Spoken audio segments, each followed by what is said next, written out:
around the room. Go on, look around the room. Look at the people next to you.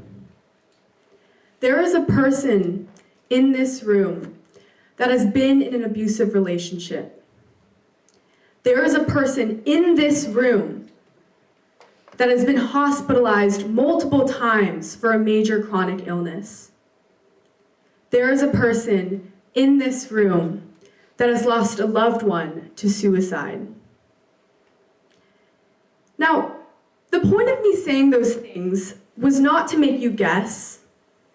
It was not to make you stereotype each other. It was to show you the truth of our society. That the people in every room you walk into will be carrying with them their background of hardship and trauma. Because I, in fact, am one of those people mentioned previously. When I was 12 years old, I lost my dad to suicide. I was in 7th grade at the time. I was in student council, strive to get good grades, be a good student. 3 days after he died, I went back to school to feel normal. I remember going back to school and pretending that I was okay, when in truth, I really wasn't. I remember promising myself not to cry in front of my peers. Every day, I went to school pretending, hiding what I was truly going through. And why? Why did I have to pretend like everything was okay when everything was so not okay? Because that next year of my life was the most isolated I had ever felt. I had no one to talk to about what I was struggling with. I've come to realize that what was holding me back from speaking up was perfectionism and stigma. And it is why I'm here today to talk with you all about the importance of embracing and normalizing the invisible challenges that we all face at home. Starting in around 1995, the CDC with Kaiser Permanente embarked on a 25-year quest called the Adverse Childhood Experiences Study, also known as ACEs for short.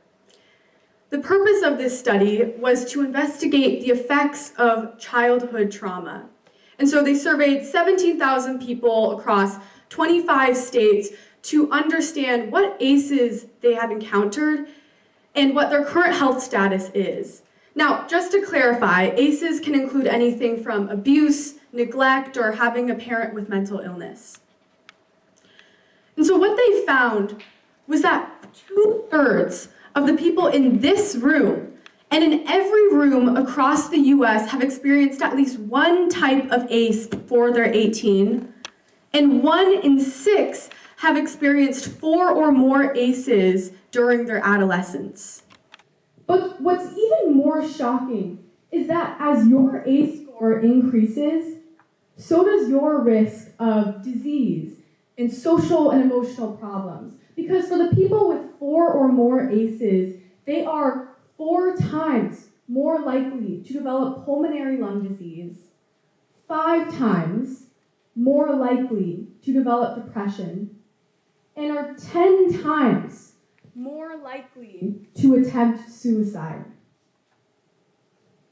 What this study shows is that our hardship can shape our entire lives, from our physical well-being to our political ideologies. But really, on a larger scale, what this study shows is that childhood adversity is at the core of almost every social issue in our world today, whether that be the mental health crisis, homelessness, or gun violence. Now, a famous English author by the name of Johann Hari gave a TED Talk many years ago, and told a story that really resonated with me. The story is about a Cambodian rice farmer who lost his leg due to stepping on a landmine. He told his doctors about what had happened to him, and they gave him an artificial limb. But the thing is, working in a field all day, in flooded fields, is really difficult with an artificial limb. And so what happened was, we're at a picture of a cow. But what happened was the man started to feel depressed. He started to lose a connection to his work. And so he told his doctors about this. And rather than prescribe him with antidepressants or throw the newest AI chatbot his way, they simply listened. And what they did was give the man a cow. And they told him that he should consider working as a dairy farmer instead. And so 4 weeks after working with that cow and in his new job, he no longer felt depressed. What this story shows is how important it is to look at the problem holistically, not just at the symptoms. When we think about depression, suicide, school shootings, we need to think about the starting point of these issues. And that is the youth of today. We need to ensure that every kid has access to their cow and has a person that they can talk to about the challenges that they're facing at home. For many kids, that person is not the school counselor. It is not any adult for most kids. In fact, usually it will be a student their age, someone from school. But here's the thing. The way students can interact with each other at school can be very surface level.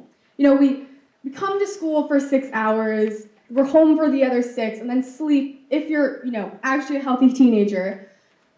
But that's it.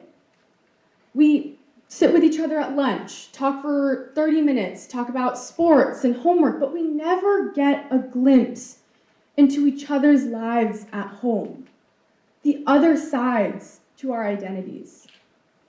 You can be best friends with someone and never know that their dad just died by suicide. Here at Nueva, the school that we're at today, my high school, is a special case. Here we talk about our racial, gender, and sexual identities openly. But what we don't talk about at Nueva and at any high school across the country is our family situations, our socioeconomic status, our trauma. We don't talk about any of these things that are part of the other halves of our identities. And we probably have over 30 affinity groups for race, gender, religion, sexuality, but not a single affinity group for our family situations. So where do kids like me go? Where do we go when we need someone to talk to about the challenges that we're facing? Because for race or gender, these are more likely to be visible parts of our identities. But when it comes to our family situations, they are entirely invisible. Now, I want to introduce you all to Eric Harris. He was a senior in high school at the time this photo was taken. He was not popular, in fact, a frequent target of bullying. After moving from New York to Colorado, Eric lost a lot of his friends and ended up spending a lot of time at home. He did not have anyone to talk to at school about the challenges that he was facing at school. And he spent a lot of his time journaling by himself in his basement and would write about how kids called him the weird-looking Eric kid. What Eric's journal entries reflect is that over time, what used to be depression and feelings of not belonging eventually morphed into anger and revenge. Because Eric Harris is one of the 2 high school shooters that killed 13 people and wounded 24 others at Columbine High School in 1999. Yes, this is famously known as the Columbine school shooting. Kids today are carrying so much baggage, so much stress and trauma that it inevitably leaks into their lives at school. Kids today feel like they can't come forward about the challenges that they're facing. And so what ends up happening is we call kids like Eris psychotic or weird, or we'll call kids stupid, unmotivated, bullies. But we don't see kids as people who are struggling with challenges behind the scenes. In fact, if we think about bullying in itself, it is a prime example of how childhood hardship can manifest in 2 ways. You have the bully and the victim, one person discriminating and harming the other because of their own emotional insecurities and challenges.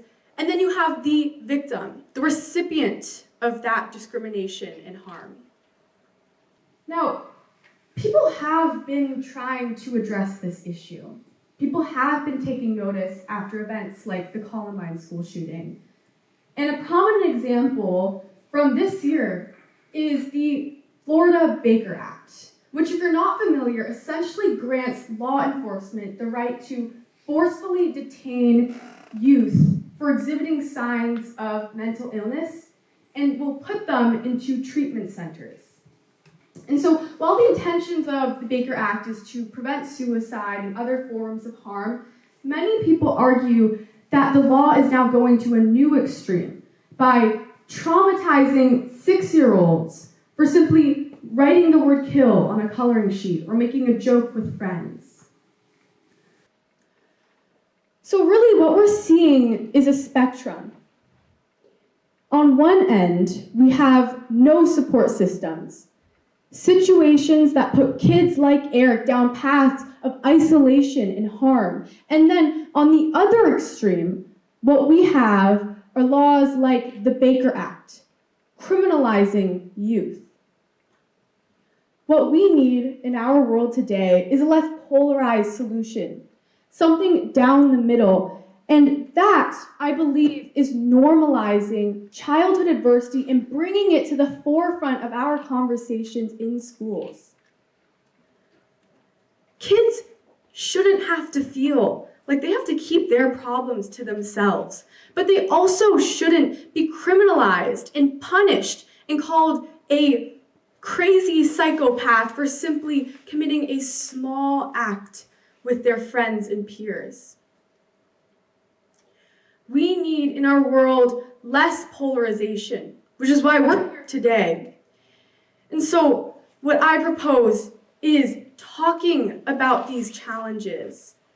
We need to ensure that every kid can come forward about what they're facing at school when they're at school. Now, a metaphor I like to use is of cattle and buffalo in a storm.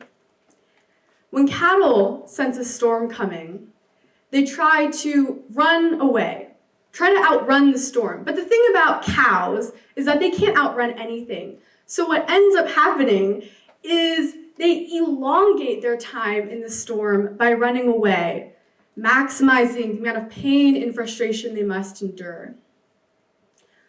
Buffalo, on the other hand, take a different approach when a storm is coming. Rather than run away, they run straight at the storm and end up minimizing the amount of time they have to endure that storm and the pain and suffering that comes along with it.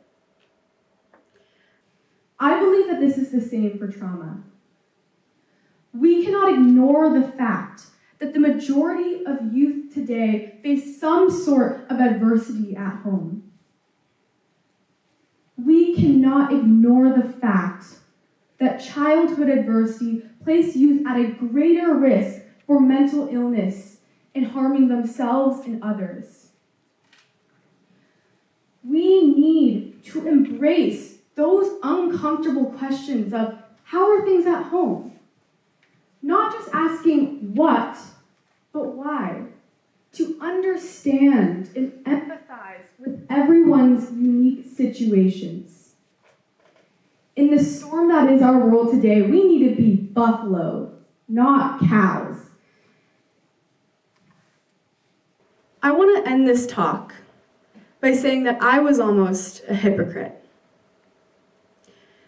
When I was writing the speech, I was about to take out the part where I told you all that my dad died by suicide.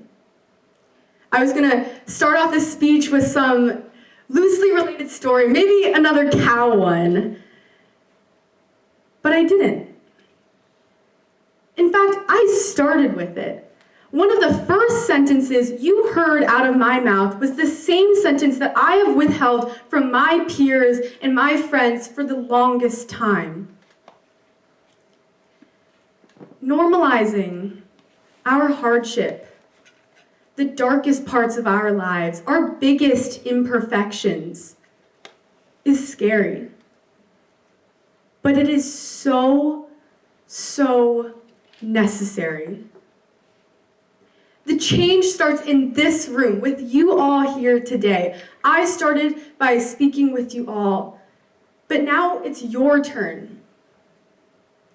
Embrace your story, your full identity, and let others embrace theirs too. Know that no one has a perfect family, and that what we do have together is humanity. Thank you.